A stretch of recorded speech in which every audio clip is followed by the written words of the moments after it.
Hello Bangali, আমি Nisha. Welcome back a new mini blog. আজ আমি তোমাদের সাথে শেয়ার করব নবমীর সন্ধ্যায় আমি কি করলাম। তোমরা তো জানোই আমাদের এখানে জগদ্ধাত্রী পুজো চলছে, আর আমার না একটাও প্যান্ডেল এখনো পর্যন্ত দেখে ওঠা হয়নি।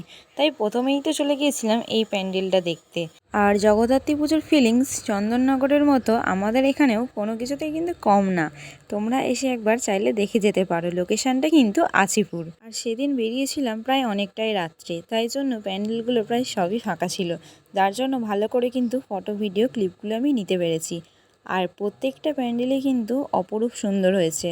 লাইটের জন্য হয়তো আমার ফোনে ভালো করে নাও বোঝা যেতে পারে, কিন্তু সামনে থেকে এই প্যান্ডেলটাও দেখতে কিন্তু সুন্দর ছিল।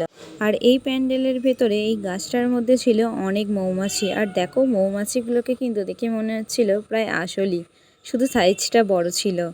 আর চারিদিকে তো ছিল এইরকম একটা মানুষের মুখ টাইপের। আর এই হচ্ছে এই প্যান্ডেলের প্রতিমা। তারপর তো চলে গেছিলাম এই প্যান্ডেলটা দেখতে। আর এই প্যান্ডেলটা কিন্তু পুরীর মন্দিরের আদলে তৈরি। আর এই ছিল এই প্যান্ডেলের প্রতিমা। আর ওপরের সিলিংটা দেখো কি সুন্দর লাগছে, ঝাড়বাতিটা। তারপর তো এই প্যান্ডেলটা দেখে চলে গেলাম এই লাস্ট এই প্যান্ডেলটা দেখতে। আর এখানেই ছিল সামনে কিন্তু আমাদের একটা মহাদেব।